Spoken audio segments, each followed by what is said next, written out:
ici, hein, je pense, je ne me rappelle plus tout à fait les dates, mais je pense presque un an, nous étions déjà venus. Et puis lorsqu'on nous a réinvités pour pouvoir parler un peu aujourd'hui, alors je trouvais que c'était bien si on parle sur le mariage, si on parle sur le couple, si on parle pour les célibataires aussi, parce qu'il y a des célibataires. Et puis il y a toutes sortes de cas difficiles, parfois dans le mariage, il y a des gens divorcés, des gens remariés, c'est toutes des questions qu'on se pose et on se demande parfois, mais qu'est-ce qu'il en est de toutes ces choses? Alors j'ai pensé que c'était bien que nous puissions aujourd'hui non seulement, que je puisse seulement parler seul, en général c'est moi qui prêche ou qui enseigne seul, et puis c'est ma femme qui me filme. Mais aujourd'hui je trouvais que c'était bien que nous puissions ensemble parler du mariage, parce qu'il n'y a pas quelque chose de meilleur que de pouvoir parler à un couple qui explique le mariage. Pourquoi? Parce que nous savons ce qu'est le mariage, nous avons expérimenté et nous vivons le mariage, donc nous connaissons ce qui se passe à l'intérieur, les facilités, les difficultés, les bonheurs, les difficultés, les joies, les conflits, parfois les incompréhensions. Autrement dit, je pensais juste, pendant qu'on chantait le chant, je réfléchissais, je me dis, mais ça me faisait penser à la parole du prophète Jérémie, qui dit, l'Éternel m'envoya dans la maison du potier pour former un vase, et le potier formait le vase, et puis il s'est rendu compte que ça n'a pas fonctionné. Alors il a recommencé à zéro, et il a reconstruit de nouveau le vase, jusqu'à ce qu'il soit ce que le vase voulait serve à ce qu'il voulait qu'il serve réellement. Alors je me suis dit, en écoutant le chant, je me suis dit, en finalité, le mariage, qu'est-ce que c'est d'autre qu'un vase? Qu'est-ce que ce n'est d'autre qu'un vase? Et il faudrait vraiment enseigner longtemps sur ce que représentent pour Dieu les réceptacles. Nous sommes tous des réceptacles dans un mariage, il y a des réceptacles. L'épouse est un réceptacle et le mari est un réceptacle. Et le mariage dans son ensemble lui-même est comme un vase que Dieu doit construire. Et nous devons reconnaître quand même que dans toutes ces générations qui ont passé, le mariage est devenu un vase et vraiment raté. Et j'écoutais les statistiques de divorce. Alors vous allez me dire, pour commencer, on parle déjà du divorce.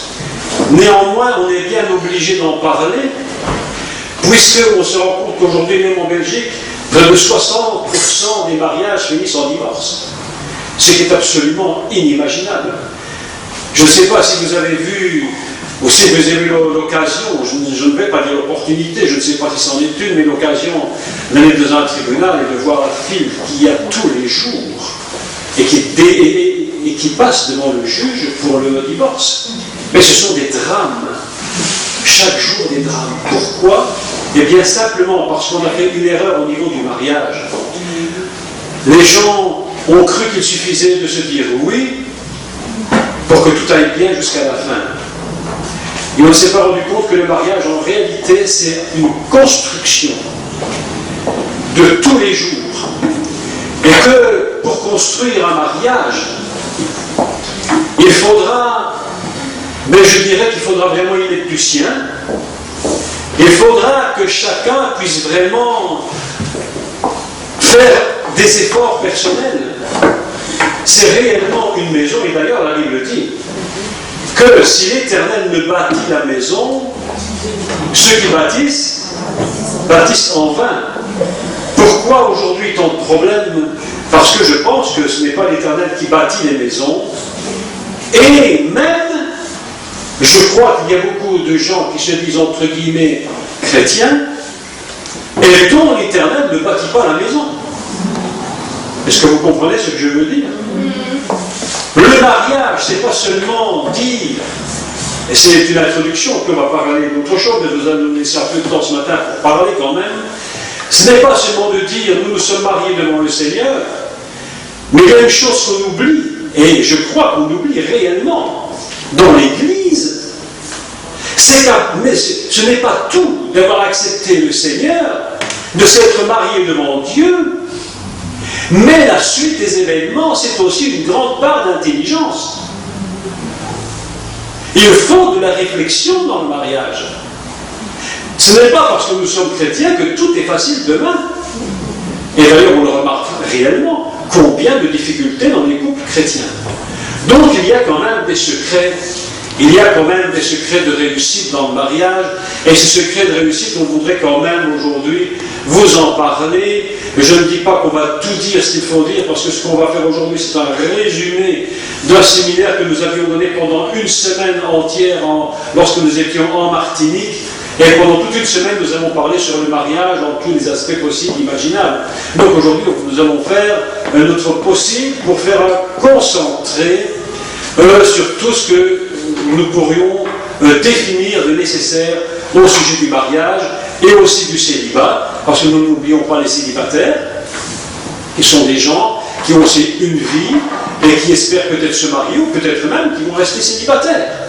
Et ce n'est pas une honte d'être célibataire. Est-ce que vous comprenez ça? C'est très important. Alors aujourd'hui, voilà, nous avons pris quelques notes et puis on va essayer aujourd'hui de mettre les quelques fondements pour qu'on puisse simplement construire un vase, comme le potier fait un vase, et ce vase, ça va s'appeler le mariage. D'accord? Nous allons essayer ensemble de prendre la terre, de mettre de l'eau et de former l'argile et puis de donner une forme à ce vase et il va s'appeler le mariage. Alors, le mariage c'est mon épouse et c'est moi. Amen. Voilà, c'est déjà nous deux. Donc c'est déjà une image du mariage. C'est une alliance qui a été faite et c'est la première chose qu'on doit dire. Comprenez bien ceci. Comprenez-le bien définitivement. Le mariage, c'est pas un contrat. C'est pas un contrat. Parce qu'un contrat, on peut le rompre. Si vous avez un contrat d'assurance, à tout moment, vous pouvez rompre votre contrat d'assurance. Mais je n'ai pas fait un contrat d'assurance avec mon épouse, elle n'a pas fait un contrat d'assurance avec moi, en se disant, on fait contrat pour se protéger, il n'y a aucun accident, mais on pourra faire quelque chose. Le mariage n'est pas un contrat. C'est une alliance. Et une alliance, selon la Bible, c'est quelque chose qui est indéfectible. C'est du début jusqu'à la fin. Dieu parle de l'alliance dans tous les domaines dans la Bible. Vous pouvez regarder, Dieu fait quoi? Qu'est-ce que Dieu fait avec Abraham? Un contrat? Une alliance. Et qu'est-ce qu'il dit? C'est une alliance à perpétuité. Mais Dieu fait alliance avec nous à perpétuité. C'est-à-dire, nous allons devoir trouver les moyens pour vivre ensemble, même quand les difficultés peuvent venir. Je ne suis pas sous contrat, mais je dois toujours me rappeler que je suis sous alliance. Et c'est ainsi que je vais passer la parole à mon épouse, puisque nous sommes en alliance. Et qu'elle va commencer à nous dire les premiers points qui concernent le mariage. Il y aurait tant à dire, mais nous allons essayer de concentrer ça. Merci. Amen. Alors voilà, ça fait 16 ans que nous sommes mariés aujourd'hui et 16 ans où nous avons choisi de bâtir ensemble notre couple parce que je pense et je crois vraiment que ça se bâtit. C'est pas comme ça et tout, c'est comme une maison et tout, il y a les fondements, il faut tout monter au fur et à mesure. Et un couple, c'est pareil. Et donc, c'est un travail, ça continue à être un travail, parce que je pense que on est différents, on vient d'une culture différente, on vient d'une éducation différente. Il y a beaucoup de choses qui jouent dans la construction d'un mariage. Et c'est pour ça que je voulais dire aussi que le choix du conjoint, de la conjointe est important. Et surtout aussi en tant qu'enfant de Dieu, la Bible dit dans 2 Corinthiens 6, 14, de ne pas se mettre sous un joug étranger. Il y a beaucoup de personnes, d'enfants de Dieu, de chrétiens, qui veulent absolument se marier. Et bon, comme ils ne trouvent pas dans la maison de Dieu, ben, ils se disent, bon, allez, on va aller à l'extérieur et tout. Et puis, bon, on va choisir un homme et une femme. Mais cette personne-là que vous choisissez, elle n'est pas convertie, elle n'est pas chrétienne. Donc, le conflit peut commencer déjà au niveau du choix de la religion. Vous avez la foi, vous croyez en Dieu, et votre conjoint, votre conjointe ne croit pas en Dieu. Là commencent les problèmes. Le choix est très important. Donc je dis, pourquoi? Parce que il faut savoir que on passe tout notre temps avec la personne qu'on a choisie. On fait une alliance, comme a dit mon mari, et cette alliance, on ne peut pas la rompre. On doit choisir de se dire que si j'ai fait ce choix, eh bien ce choix, il va me suivre jusqu'à temps que le Seigneur m'enlève sur cette terre. Donc c'est pour ça qu'il est très important de ne pas se tromper. Parce que nous avons une destinée, et même dans le mariage, il y a une destinée. Il y a un chemin, il y a un but. Et si tous les deux n'ont pas la même vision, alors, s'il y a 2 visions dans un couple, il y a division. Il y a conflit. Donc c'est pour ça qu'il est très important pour les célibataires que je parle, qui sont en vue de se marier, qui aimeraient se marier, faites le bon choix, c'est très important, prenez le temps. Et c'est important aussi de ne pas mettre tout « Dieu m'a dit, Dieu m'a dit, Dieu m'a dit ». Je pense que Dieu nous a donné l'intelligence, une sagesse et un bon sens. Et ça manque beaucoup. Il faut aussi utiliser l'intelligence que Dieu nous a donnée. Et ce qui est très important, avant de se marier, vous les célibataires, c'est de dialoguer et poser les bonnes questions. C'est très important. C'est pas seulement je t'aime, tu m'aimes, tu me plais, je te plais. Ça va pas fonder le couple. C'est pas ça. Il faut savoir poser les bonnes questions au bon moment, et puis c'est très important, et que la personne avec qui vous êtes soit sincère, qu'elle ne vous trompe pas. Parce qu'il y a eu des cas comme ça où les gens, ils ont montré une belle face d'eux avant le mariage, et une fois qu'après qu'ils étaient mariés, ils ont montré leur vrai visage. Et alors ça fait des problèmes énormes dans le couple.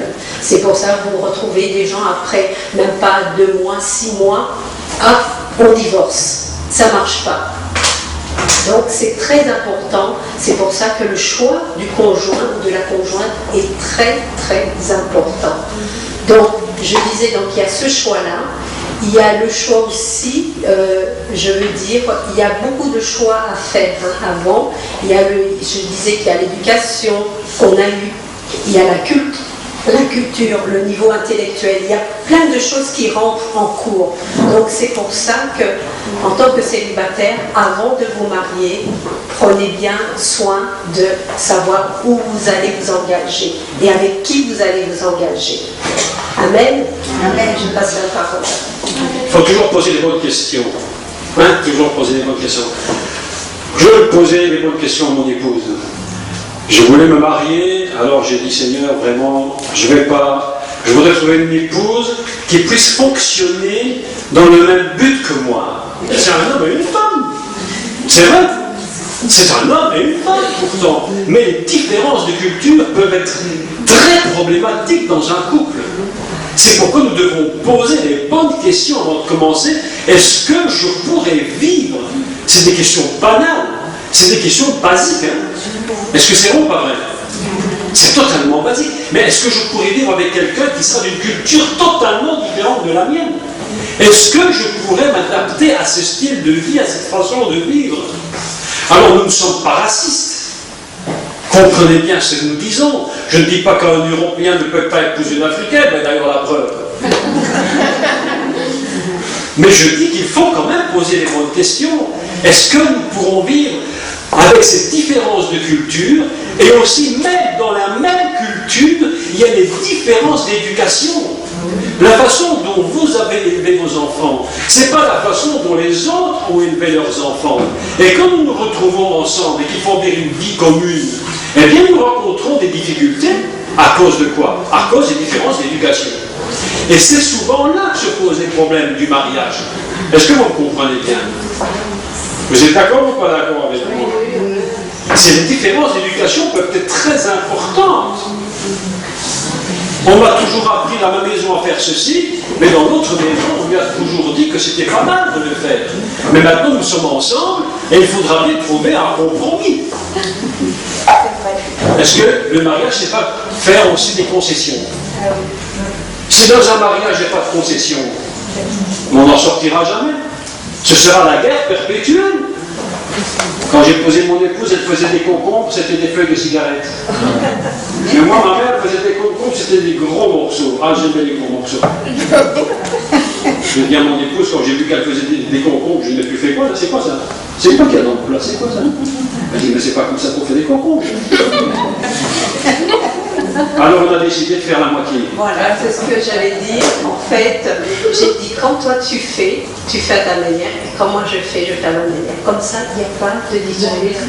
Et on s'est adapté comme ça au début du mariage. Donc c'était un travail, c'était quelque chose de nouveau aussi. Et ça fait partie aussi du couple. Oui, oui, c'est vrai. Et ce que je veux ajouter aussi, c'est que avant de se marier, on a tous des rêves. Et les rêves n'ont pas d'obstacle. On voit tout ça, tout beau, tout rose et tout. Mais une fois qu'on est dans l'action, qu'on est marié avec la personne, qu'on se dit, oh, ça sera magnifique, ça sera merveilleux, c'est là qu'on se rend compte, maintenant, on commence à se frotter l'un à l'autre, et là on commence à réaliser, là, il y aura du travail à faire. Et c'est comme ça, ça commence. Et en fait, les querelles, elles viennent à partir de petits détails en fait. Et le plus souvent, si on ne fait pas attention, on prend tout de suite la mouche. Ah, il m'a dit ça, ça me plaît pas. Elle m'a dit ça, ça me plaît pas. Non, ce qu'il faut, c'est commencer à se dire, bon, il n'a pas la même manière de penser que moi, il n'a pas la même manière d'agir que moi, alors je vais essayer de lui faire plaisir et lui, il va essayer aussi de me faire plaisir. Et ça, c'est très important pour pouvoir commencer à bâtir le couple. Et la première année, même la première, la deuxième, troisième année, lorsqu'on s'est marié, il ne faut pas croire que tout était rose et violette. Il y avait des moments où c'était l'incompréhension entre nous. Et donc, ce qui fait que, comme je suis une personne impulsive, on va parler des différents caractères. Parce que nous avons tous des caractères, il ne faut pas croire. Ah, quand on est à l'extérieur, on présente bien. Mais quand on est à la maison, mon Dieu. Mais Dieu voit tout, Dieu connaît tout. Amen. Donc, on ne peut pas avoir un double visage. C'est important, mais il faut travailler à cela. D'accord? Donc on va revenir plus tard à ces différences. Je voudrais vous poser une question. On va faire un peu comme à la maison. On ne va pas faire orateur, on va parler. Je voudrais vous poser une question. Qui peut me répondre? Quelle est cette chose qui fait déborder le vase? La colère. La goutte d'eau. C'est la goutte d'eau qui fait déborder le vase. Mais qu'est-ce que c'est la goutte d'eau dans un vase? Mais un vase rempli d'eau, c'est des milliers de gouttes d'eau. Mises ensemble forment un vase rempli d'eau. Vous êtes d'accord avec moi? Je vais vous dire une vérité. Les problèmes des divorces ne viennent en général, très rarement, des grands problèmes. Les problèmes de divorce viennent des gouttes d'eau successives. C'est ça qui mine un couple. C'est ça qui détruit un couple. C'est des petites choses à répétition qui sont des futilités de la vie. Des choses, les trois quarts du temps, sans aucune importance. Mais ça finit par miner un mariage jusqu'au moment où c'est l'explosion totale. J'avais vu il y a quelques années à la télévision un reportage en Italie sur un building. Et ce building, mais on n'avait pas compris pourquoi, mais subitement ce building s'est effondré. Mais effondré littéralement. Et quand ils ont regardé, ils ont vu qu'il y avait une infiltration d'eau. Et goutte à goutte, le building a été détruit de l'intérieur. Je vous dis la vérité. les problèmes des couples, ce n'est pas les grands problèmes financiers, ça peut parfois l'être dans certains cas, mais c'est un problème où on est miné jour après jour par des détails insignifiants sur lesquels on se prend la tête non-stop. Le mari ne supporte plus la femme qui met sa fourchette là plutôt que de la mettre là, et ça l'agace. Vous comprenez ça? Le mari laisse traîner sa chaussette une fois, deux fois. 2 fois c'est pas grave, 3 fois c'est pas grave, 50 fois ça devient insupportable. Est-ce que c'est vrai? Cette accumulation-là détruit. Et vous savez ce qui se produit? Eh bien, c'est dans ces moments-là que les caractères se dévoilent et qu'on sait exactement qui est qui. Et qui fait quoi? Et qui dit qui? Ce qu'on ne dit jamais dans certains cas, dans ces moments d'exaspération et d'accumulation, va révéler les caractères réellement comme ils sont. L'impulsif va montrer son caractère. On va vous parler de quelques traits de caractère qui sont assez insupportables.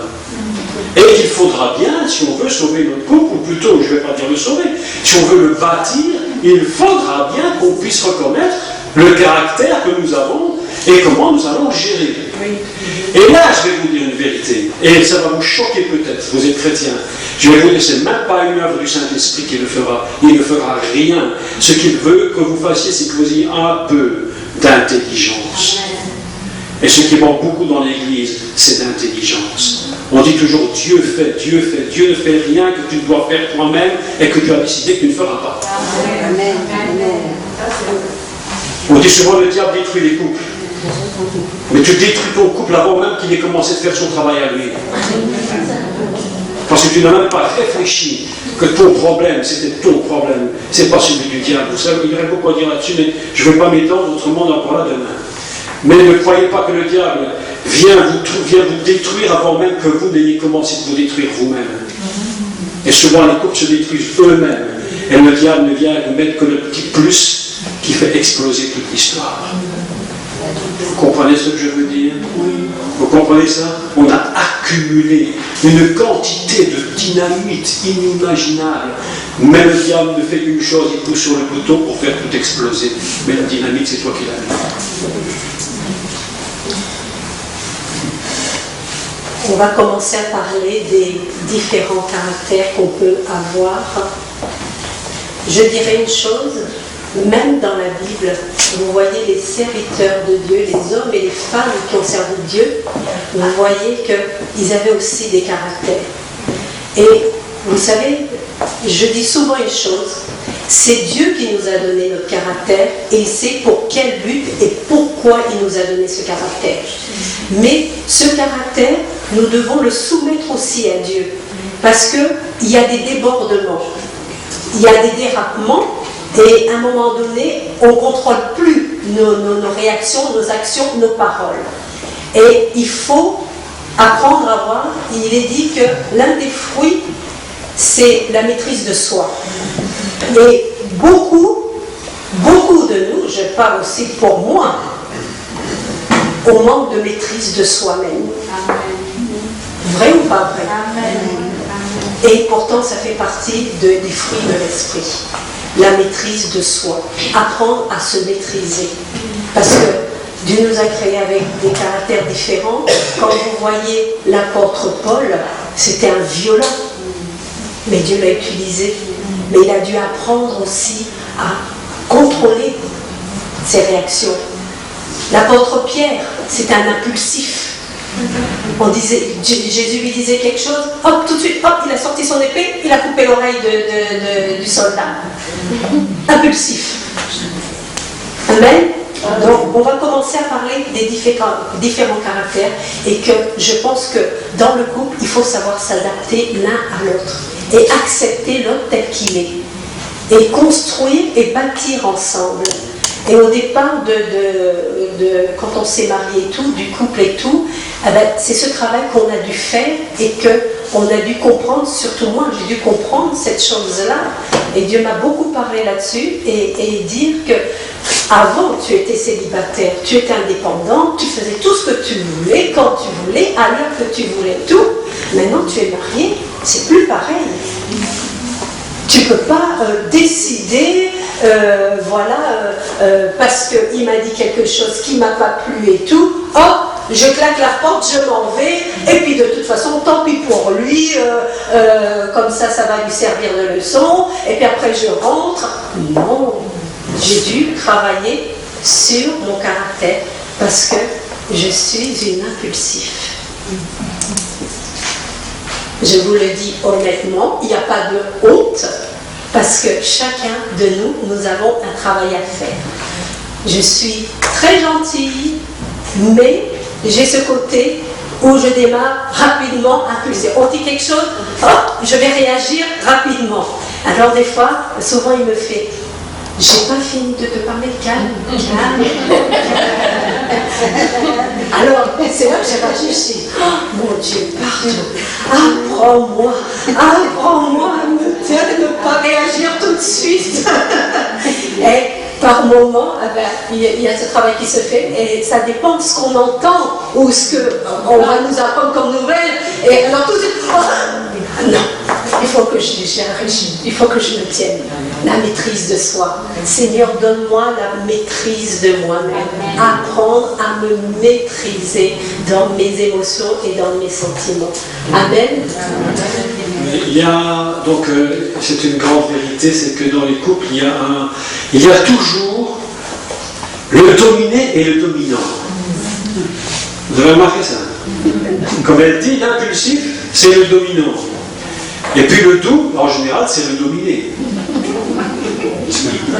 D'accord, vous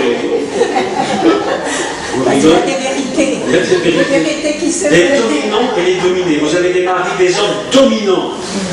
Ce sont vraiment des mâles dominants. Il croit qu'il a, je ne sais pas, une corde et qu'il doit absolument gérer tout.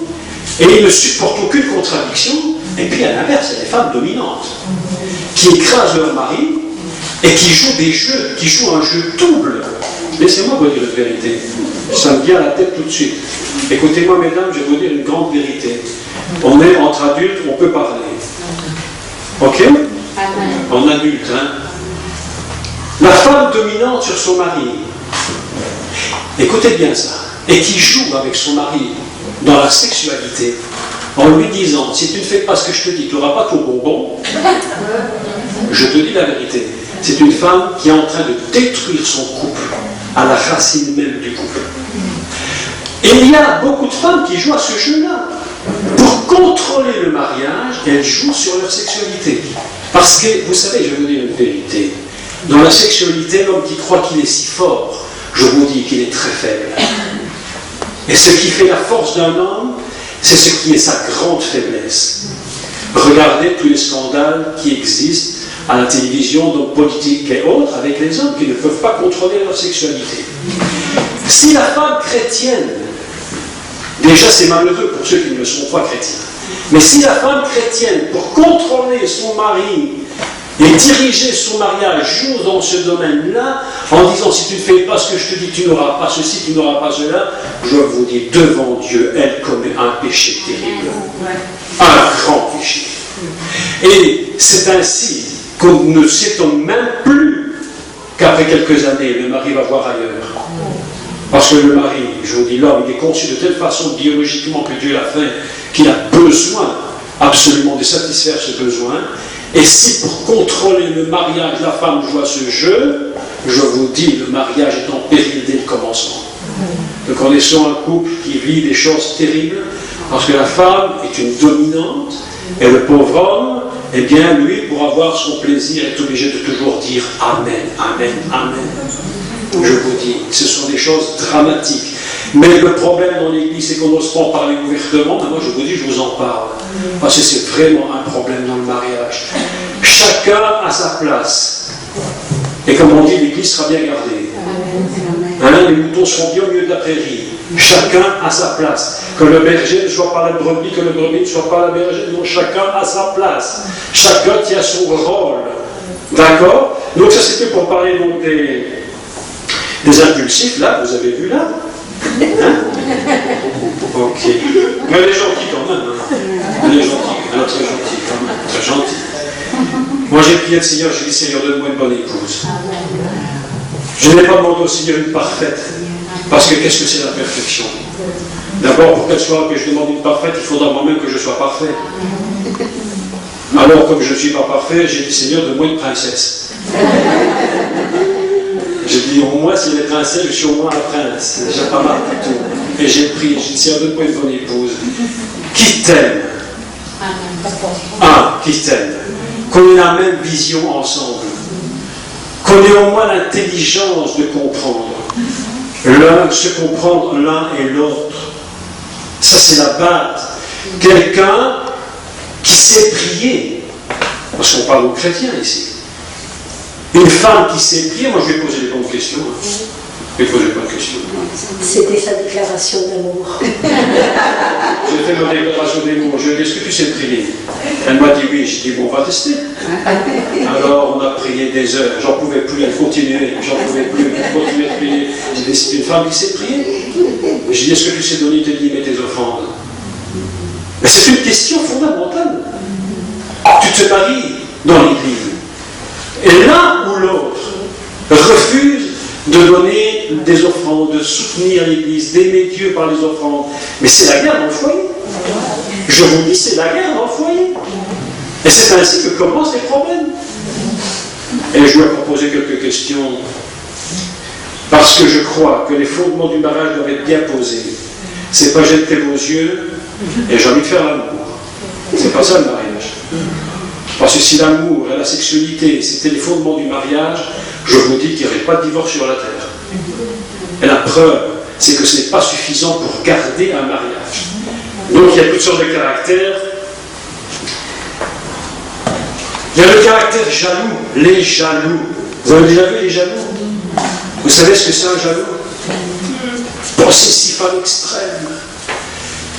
Capable même d'enfermer l'autre pour qu'il ne sorte plus de la maison de peur que quelqu'un regarderait l'épouse ou l'époux. C'est maladif. Il y a des chrétiens maladifs, des chrétiens malades, je vous dis malades.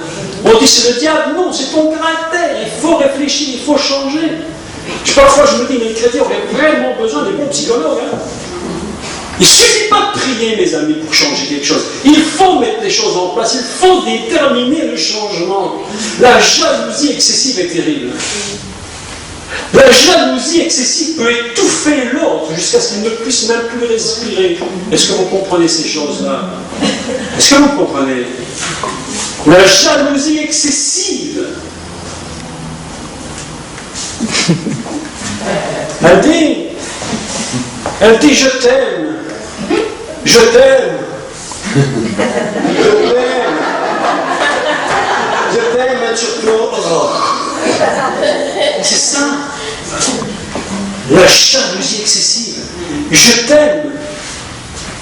Et je veux te garder pour moi parce que j'ai tout fait pour toi. Tu me dois tout, j'ai tout fait pour toi. Alors surtout ne t'avise pas de mettre un pied hors de la maison sans mon accord. Jalousie excessive. Ces choses-là existent, mes amis, même dans l'église. Destruction du mariage. Parce qu'on n'a même plus la capacité de faire confiance à l'autre. Mais si je ne peux plus la laisser sortir faire les courses sans que je sois derrière elle, mais où est-ce que je suis moi? Comment voulez-vous que les mariages se construisent? Il y a aussi les lunatiques. Les lunatiques, ce sont ceux qui changent d'humeur. Tantôt ils sont bien, tantôt ils sont pas bien, tantôt ils sont hauts, tantôt ils sont pas en bas, ils sont en bas.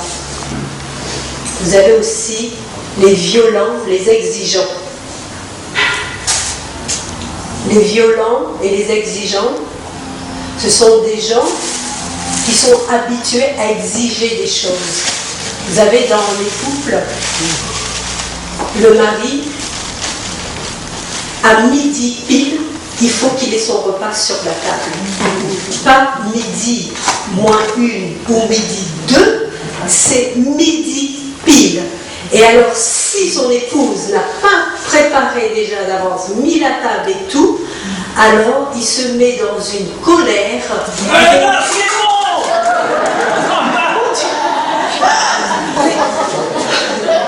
Tiens, pas mon repas qui est à l'heure. J'avais dit midi, c'est midi 3, c'est même pas prêt. De quoi? C'est possible? Mais chérie, Mais c'est pas chérie, c'est ta mère qui t'a fait ça. Fais ça pour ta mère, c'est ta mère, pour ta mère. Fais-moi ma midi, je disais pas du midi. Ah! voilà. Et ça existe. Donc, je vous dis, ça se change aussi. D'accord? C'est ça aussi qui mène la... Il n'y a pas la paix dans la maison avec ça. On ne peut pas bâtir, il n'y a pas la paix. Alors, l'épouse, elle se sent toujours... Je vais rentrer. Et tous les exemples que je vous donne, nous avons déjà voyagé partout. Nous avons déjà parlé avec des couples.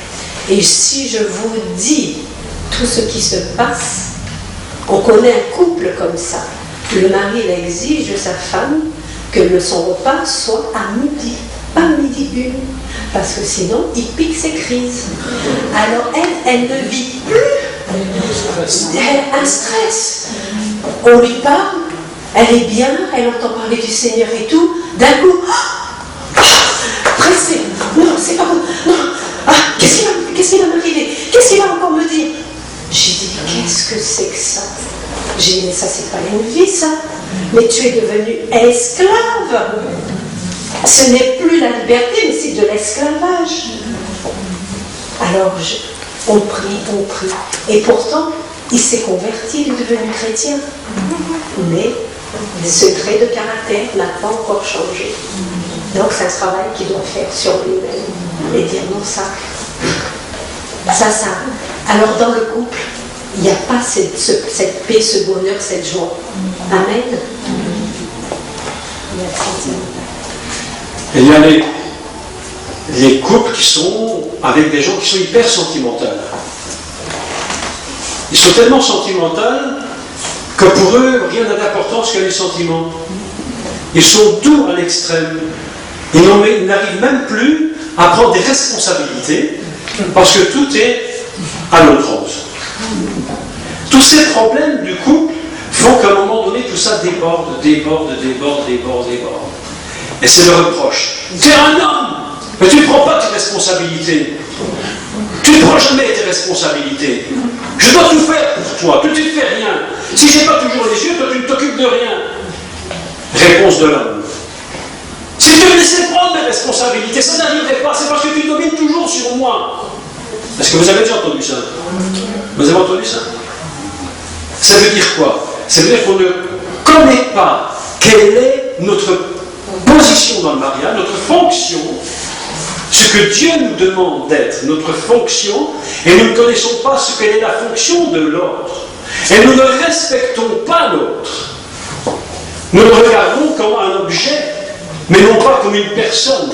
Et nous ne savons pas vraiment ce que je dois être dans le mariage et ce que j'attends de l'autre dans le mariage. On exige toujours beaucoup des autres qu'on n'exige pas de nous-mêmes. C'est ainsi que les conflits commencent de venir. Et c'est pourquoi je vous dis que dans le mariage, il y a une grande part du choix. Mais le choix étant fait, il y a une grande part d'intelligence. Il faut vraiment réfléchir tous les jours et se dire, mais comment moi est-ce que je me comporte dans mon mariage? Vous savez, mesdames, écoutez-moi bien. On a dit des choses dans l'Église et sur lesquelles quand même je m'oppose. Même si ça peut déranger ce que je vais dire, mais je m'oppose. On a construit le mariage sur un verset biblique qui était mal compris, mal exprimé, on a raconté tout et du n'importe quoi. Je cite, « Femmes, soyez soumises à vos maris. » Conclusion, on en a déduit, « Femmes, soyez esclaves de vos maris. » Et on a conclu que l'homme était le dictateur. Mais les amis, femmes, soyez soumises à vos maris, ce n'est pas dans ce contexte-là. C'est dans le contexte de la création du monde, où Dieu dit, je lui ferai une aide semblable à lui. Et si l'homme est digne, si le mari est digne, ce sera une aide pour lui. S'il n'en est pas digne, ce sera une aide contre lui. Et laissez-moi vous dire ceci, c'est comme si vous lisez, il faut lire le texte en hébreu pour comprendre le texte, il faut lire la Genèse en hébreu, mais une aide semblable à lui, ça peut très bien se traduire une aide pour lui, mais ça peut se traduire une aide contre lui. Et ne nous étonnons pas qu'il y ait tant d'aides qui soient là contre l'autre, parce que quelqu'un n'est pas digne de l'autre. Si je ne suis pas digne de ma femme, si je ne la respecte pas, comment puis-je exiger d'elle qu'elle soit une aide? Et comment puis-je exiger? Et comment encore exiger? C'est même pas le bon mot. Qu'est-ce que ça veut dire? Femmes, soyez soumises. Mais qu'est-ce que ça veut dire? Je vous pose la question. Si je pose la question en chrétienne, je suis certain les 99,99% ne peuvent même pas me répondre. Qu'est-ce que ça veut dire, femmes, soyez soumises? Ça veut dire que le repas doit être à midi 1, si c'est décidé à midi 1. Et si c'est midi 2, elle n'est pas soumise. Ça veut dire quoi, mes amis? Je parle aux hommes ici. Ne soyons jamais comme ça. Ne soyons jamais comme ça. Nous serons une femme qui sera notre aide. Même de même que nous sommes une aide pour elle. Mais si elle ne me respecte pas, la femme, eh bien, je serai pour elle, contre elle, et non pas pour elle. Est-ce que vous comprenez? On a bâti le mariage sur des erreurs fondamentales en croyant que l'homme c'était le macho et la femme c'était l'esclave. Mais je vous dis, il faut arrêter ça. Si vous voulez un mariage qui fonctionne, il faut arrêter ce système-là. C'est pas ça que Dieu nous demande. Dieu nous demande de nous respecter, de nous apprécier, de nous honorer. Moi j'aime bien dire à ma femme, comme tu es belle, c'est pas difficile à dire. C'est comme on dit, applaudissez seulement, même.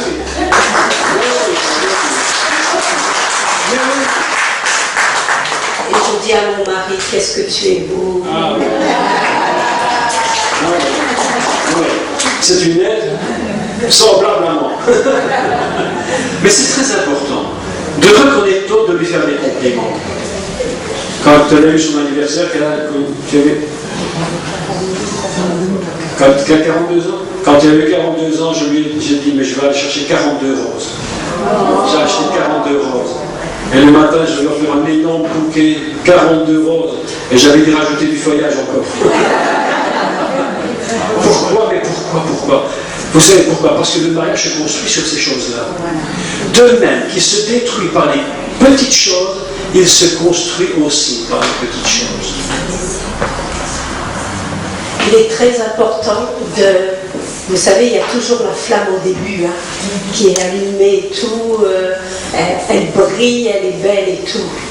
Mais au fil du temps et des années, elle est en train de diminuer, elle est en train de s'éteindre.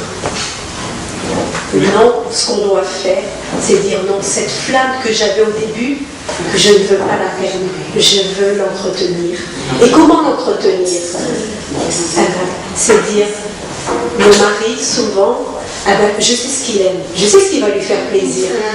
Alors quand il est en voyage et que je ne suis pas partie avec lui, alors je dis, il va revenir. Je sais ce qu'il aime, alors je lui prépare le plat qu'il aime. Je lui offre des roses, parce qu'il aime beaucoup les roses, c'est un homme. Je refais tout, la chambre à coucher, je change tout, je mets son bouquet de roses sur sa table de chevet, je prépare tout, et quand il rentre, comment voulez-vous qu'il ne soit pas heureux? Amen.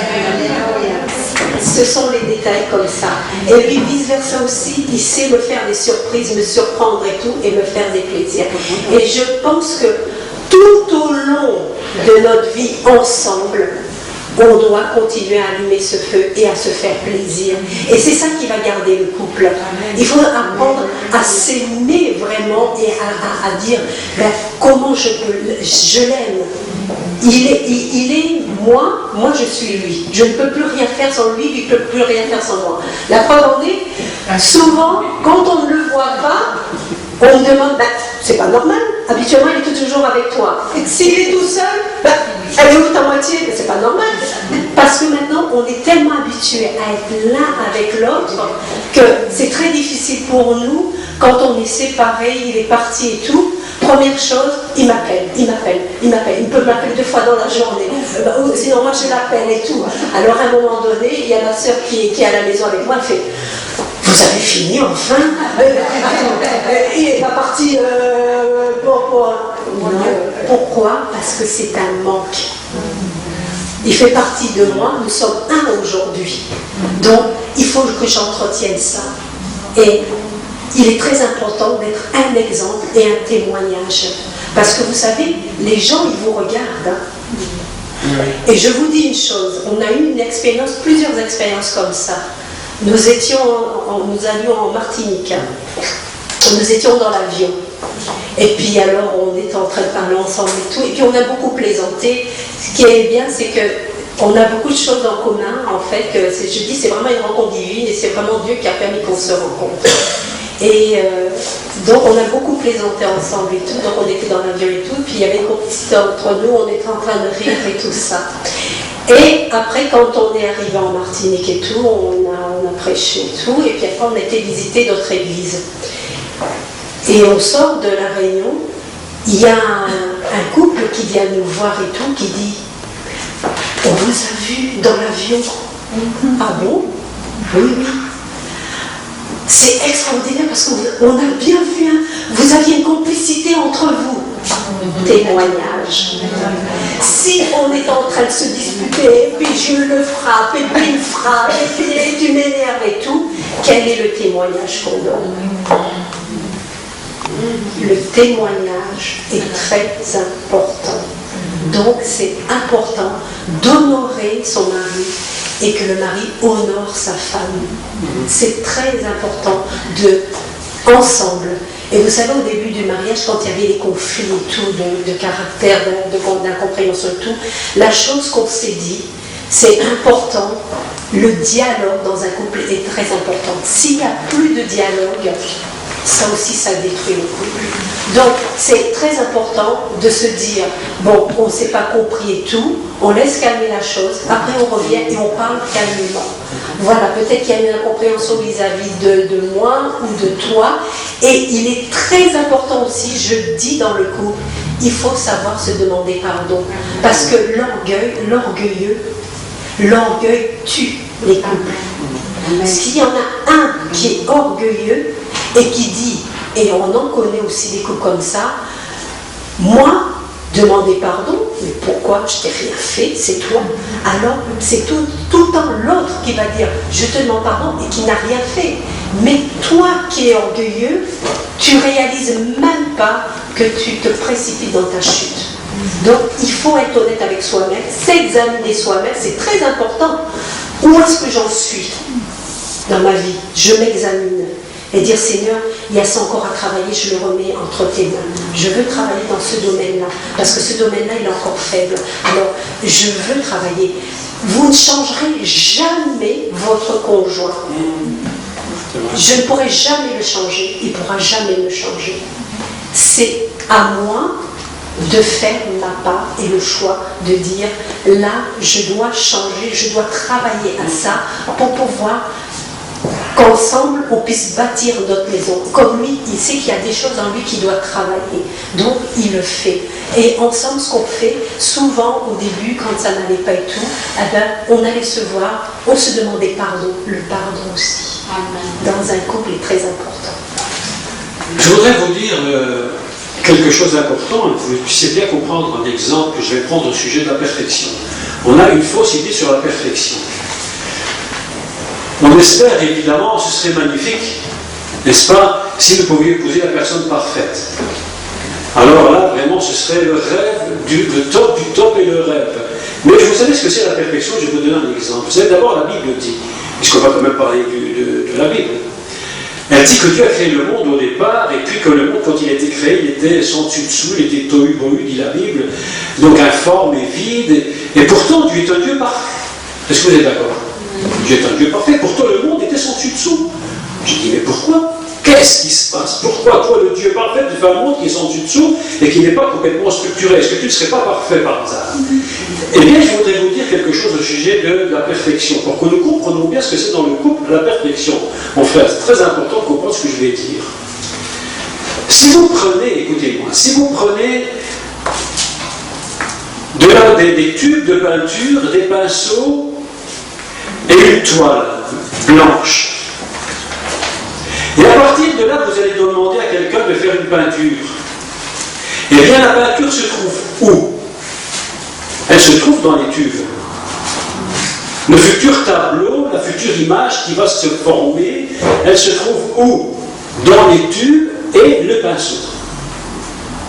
Si vous donnez la même peinture à quelqu'un d'autre, eh bien, il fera un tableau, ce sera Léonard de Vinci, et si vous prenez la même peinture, vous le donnez à un autre, et ce sera une horreur. Est-ce qu'on est d'accord? Pourtant, c'est la même peinture, et c'est le même pinceau. Oui ou non? Est-ce que je peux dire que la peinture n'est pas parfaite et que l'autre est parfaite? Je dirais oui, une peinture est bonne, l'autre n'est pas bonne. Pourtant, la souche même est parfaite. La base même, elle est parfaite. La peinture, la base est parfaite. Mais c'est ce qu'on va en faire qui va déterminer la qualité. Autrement dit, dans chaque couple, à la base, il y a la même matière, le même matériel, mais c'est ce que nous faisons qui va déterminer la réussite d'un couple ou son échec. Nous avons tous eu, vous et nous, tous indistinctement, un passé.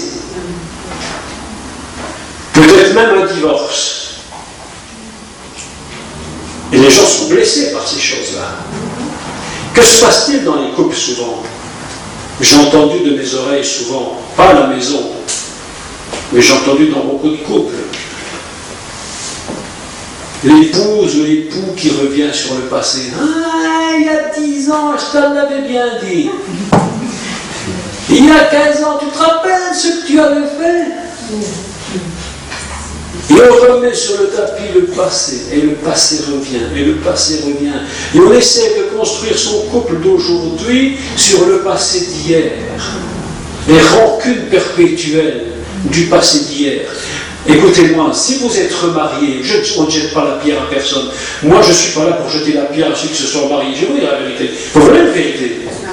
Vous voulez une vérité, oui ou non? Amen. Moi, je suis un homme remarié. Vous croyez que je l'ai cherché? Je ne l'ai pas cherché. Des années, j'étais honteux, je n'osais même pas le dire. Aujourd'hui, j'assume. Aujourd'hui, je l'assume. J'ai souffert dans ma vie à cause de ça. Je n'ai pas cherché ce qui m'est arrivé. Mais une chose que j'ai compris, mes amis, c'est que je ne fonderai pas mon mariage aujourd'hui sur mon échec d'hier. Amen.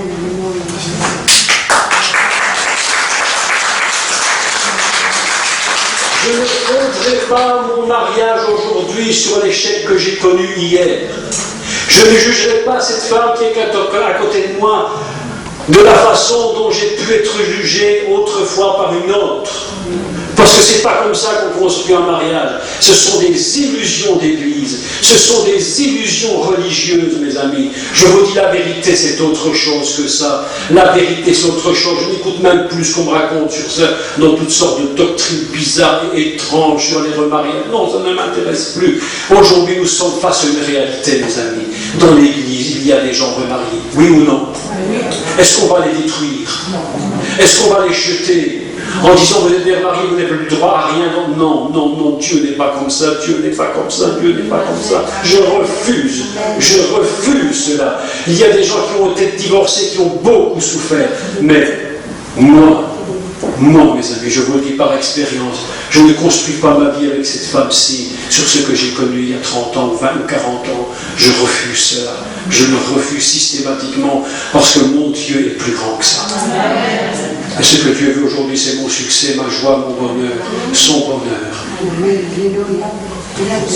La fidélité, l'infidélité, ah oui, il faut parler de l'infidélité, oui. Il faut dire quelques mots. Vous êtes prêts à écouter quelques vérités?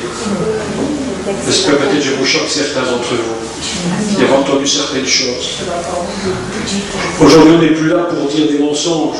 On est là pour dire des vérités. Des choses qui sont vraies aujourd'hui, qu'on vit tous les jours. Mes amis, est-ce que c'est pas vrai? Qu'on vit chaque jour. On parle de l'infidélité. Vous nous enseignez quoi? L'infidélité, c'est quoi l'infidélité? Est-ce que vous croyez? Écoutez-moi bien. Vous qui êtes mariés ici, écoutez-moi bien ce que je vais vous dire. On a souvent parlé de ça avec mon épouse. Qu'est-ce que c'est l'infidélité dans un couple? C'est tout. Abandonner sa femme, partir avec une autre, coucher avec une autre, coucher avec un autre. C'est ça l'infidélité, mes amis. Écoutez-moi bien ce que je vais vous dire. L'infidélité, si c'était ça, ce ne serait qu'une toute petite part de la réalité. L'infidélité, c'est bien autre chose que ça. L'infidélité est pire. Elle se cache dans un endroit où vous n'avez même pas imaginé qu'elle se cache. Vous savez où elle se cache, l'infidélité?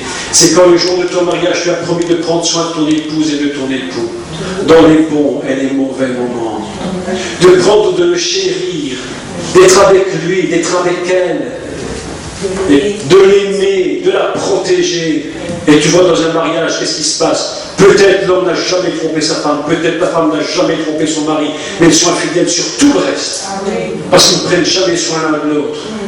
Et on a pourtant promis qu'on allait prendre soin l'un de l'autre, et qu'on allait s'aimer dans les bons et dans les mauvais moments. Parfois, vous avez des couples qui sont plus en danger.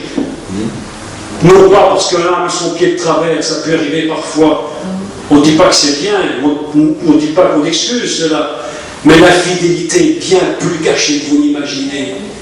Alors que je devais prendre soin de mon épouse, je n'en prends plus soin. Plutôt que de la chérie, je ne le regarde même plus. Peut-être je n'ai jamais trompé qu'une autre, mais peut-être qu'en passant là, toutes les belles femmes qui passent, je les regarde. C'est pourquoi Jésus est beaucoup plus subtil dans sa réflexion. Jésus dit, celui qui a seulement regardé, même s'il n'a pas fait, c'est comme s'il l'avait déjà fait. Ça, c'est l'infidélité. Ça détruit les couples. J'ai promis de prendre soin de toi, je ne prends plus soin de toi, je suis un infidèle. J'ai promis de t'aimer, de te chérir.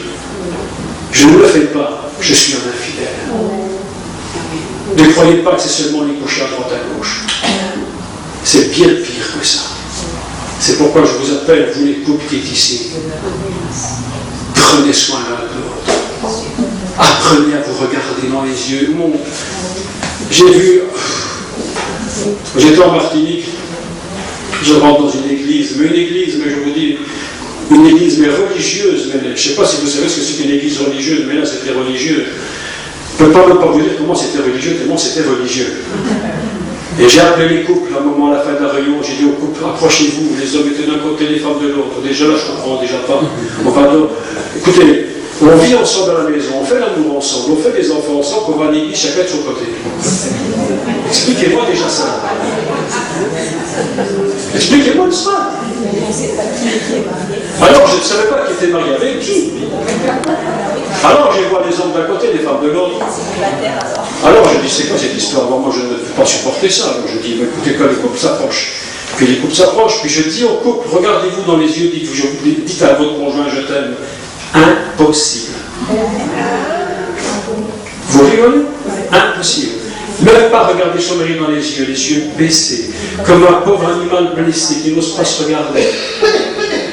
Les pauvres femmes qu'on a traitées comme des moins que rien, plutôt d'en faire des princesses, ils en ont fait des clochards. Plutôt que de dire leur femme, sois belle, mon épouse, sois belle, et sois heureuse. On leur dit, mets un foulard sur ta tête et des longs jupes jusqu'à tes pieds. Et tu seras spirituel, mais pendant que les femmes sont habillées comme des grands-mères de 80, 95, de 90 ans, le type passe dans la rue et regarde toutes les belles qui passent. Je leur ai dit aux hommes, vous êtes des hypocrites. Vous habillez vos femmes comme des grands-mères, vous allez chercher les autres qui passent dans les rues, et vous dites que vous êtes spirituel. Le pasteur se levait d'une part. Je vous dis la vérité. Je ne vais pas vous mentir, je ne mentirai jamais. Je vous dis la vérité, mes amis. C'est pas comme ça qu'on fait un mariage. Tu veux garder ta femme, mon frère? Ah ouais. Rends la reine. Oui.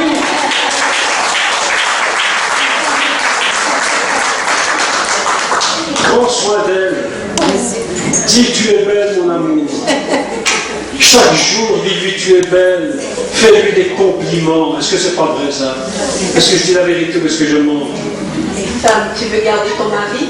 Oui, bien sûr. Alors prends soin de lui. Bien sûr. Fais-lui tout ce qu'il aime de bon. Chéris-le, prends soin bien de lui. Bien sûr. D'accord? Parce que je l'aime beaucoup. Amen. Ah, gloire au Seigneur, gloire à Dieu. Vous savez, la Bible dit ceci très simplement. Dieu a fait toutes choses simples. C'est l'homme qui a tout compliqué. C'est dans le livre de l'Ecclésiaste. Dieu a fait toutes choses simples. C'est l'homme qui complique tout. Voilà la vérité. Vous savez que, et on va clôturer rapidement. Dans le tabernacle, vous connaissez le tabernacle, vous savez ce que c'est le tabernacle? Il y avait le chandelier, le grand chandelier. Il y avait un secret dans ce chandelier, quelque chose d'extraordinaire. C'est ce que la Bible appelle en hébreu, il faut le dire en hébreu, c'est ce qu'on appelle echad, c'est-à-dire un ensemble indivisible. Indivisible. C'est une chose d'une seule pièce, indivisible, ce chandelier. Mais il y avait une chose magnifique, c'est qu'on l'entretenait matin et soir. La Bible nous dit que le sacrificateur nettoyait tous les soirs.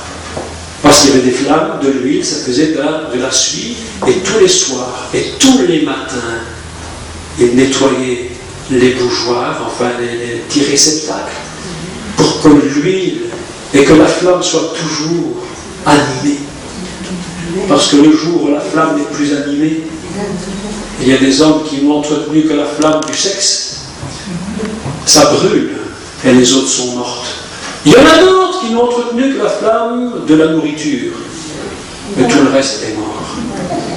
Mais dans le chandelier, il y a 7 branches. Et celle du milieu, mes amis, écoutez-moi bien, celle du milieu qui pose le pied sur le sol et qui monte et qui soutient les 6 autres branches, elle porte un nom en hébreu. Ça s'appelle le shamash, ça veut dire le serviteur. Et le serviteur soutient sa maison. Et c'est lui qui porte l'huile. Il faudra entretenir tous les jours notre maison. Mon frère, toi tu es le grand prêtre dans ta maison. Chaque matin, chaque soir, nettoie ta maison, nettoie les membres, entretiens ta maison, cultive l'amour, laissez briller toutes les flammes. S'il y en a une qui diminue, pourquoi est-ce qu'elle diminue la 3e flamme? Pourquoi elle diminue? Il faut que je la nettoie, il faut que je la nettoie. Il y a des gens qui ont fondé leur mariage sur le sexe. Mes amis, un jour la flamme s'est éteinte, le mariage a disparu. Je voulais terminer, et un point aussi qui est très important, c'est la colère. Dans Proverbe 30, il est dit que la pression de la colère produit des querelles. Dans Éphésiens 4, verset 26, il est dit « Si vous vous mettez en colère, ne péchez point ». Il y a la colère sainte et la colère qui mène au péché. Donc, je dis une chose, même Dieu s'est mis en colère. Vous voyez plusieurs fois dans la Bible, il s'est mis en colère sur le peuple d'Israël, Ézéchiel et tout ça. Dieu se met en colère, c'est une colère sainte. Mais nous, en tant qu'enfants de Dieu, ça arrive, on peut se mettre en colère, mais on ne doit pas pécher. Et on ne doit pas aller se coucher sur sa colère. Dans le couple, il y a beaucoup de personnes qui sont fâchées et tout, qui sont en colère, et ils vont se coucher comme ça, sans même dire « je te demande pardon », on se pardonne et tout, pour avoir un sommeil doux et léger. Et vous voyez que les gens, ils vont dormir sur leur colère, leur sommeil est troublé, ils n'arrivent pas à dormir. Et alors à ce moment-là, chacun est de son côté, chacun tourne le dos de l'un et de l'autre et tout, sans pouvoir se parler. Mais ça entraîne des conséquences après pour le couple. Donc il est très important que quand on se met en colère, oui, on a le droit, mais ne pas pécher. Amen. Amen. Ah oui, on va terminer, ma soeur. On va terminer. Et puis, juste une dernière chose qu'on voudrait dire, c'est ne laisser personne rentrer dans votre couple. Écoutez bien maintenant, je clôture avec ça. Ne laissez rentrer personne dans votre couple, même pas la belle-mère. Il y a des belles-mères très intrusives. J'ai connu un couple qui est jeune marié. Tous les samedis matins, la belle-mère était là. À 7h au matin, elle était là. Elle venait dans la maison du jeune couple faire le ménage. Elle leur disait ce qu'il fallait manger, ce qu'il fallait faire. Intrusion.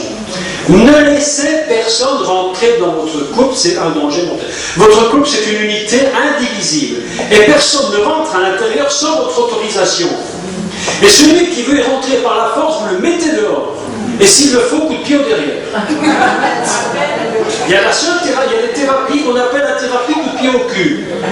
C'est la seule qui fonctionne pour certaines personnes, je vous dis la vérité. Même, écoutez-moi bien, même pas les amis, ne les laissez pas rentrer. Ils peuvent vous conseiller, mais ne peuvent pas rentrer. Les conseilleurs ne sont pas les payeurs. Ils vous donnent de beaux conseils, mais quand ça ne va pas, ils disent que c'est vous. Même les pasteurs n'ont pas le droit de rentrer dans votre vie. Même les pasteurs n'ont pas le droit de rentrer dans votre couple. Parce que là, je veux une vérité. Quand j'ai vu ce que j'ai vu, où les pasteurs disent, écoutez, je ne jette pas la pierre aux pasteurs. Non, non, mais je dis des vérités pour le couple. Quand je vois ce que j'ai vu, et que les pasteurs disent, moi je suis le papa, j'ai le droit de rentrer. Non, non, non, tu n'as aucun droit dans ma maison. Tu rentres, même toi le pasteur, tu rentres chez moi si je t'autorise de rentrer. Et si tu ne rentres pas, je ne t'autorise même pas de mettre le pied. Et tu me conseilles si je te demande conseil. Si je ne te demande pas conseil, je ne te demande même pas déjà ton conseil. Parce que vous savez, je vous assure qu'il y a des dégâts qui se sont faits là. Être pasteur, ça ne veut pas dire contrôler la vie des couples dans l'église. Est-ce que tu es d'accord avec moi? Des couples se sont détruits à cause de ça. Un couple, c'est une unité indivisible. Elle et moi, nous sommes un. Personne vient entre les deux. Fais la photo, mon frère. Personne au monde n'a le droit de rentrer dans votre couple, qui qu'il soit. Vous comprenez ça? Un couple, c'est comme une cellule. Vous savez ce que c'est un couple? Je vais vous dire une vérité. C'est comme une femme enceinte. C'est un ovule, et à l'intérieur rentre un spermatozoïde qui va former un être. Il y en a des millions qui tournent autour et qui espèrent gagner le prix. Mais il n'y en a qu'un qui gagne. C'était moi. C'était tout. Et tous les autres qui veulent rentrer, si un deuxième veut rentrer, eh bien la nature l'expulse immédiatement. Vous savez pourquoi? Parce qu'un couple, c'est une unité indivisible. Et personne ne rentrera. Elle ne laissait faire personne. Elle ne laissait rentrer personne à l'intérieur. Si vous avez besoin de conseils, que le conseil vienne de l'extérieur, mais jamais à l'intérieur. Parce qu'à l'intérieur, c'est vous et votre mari. Que Dieu vous bénisse.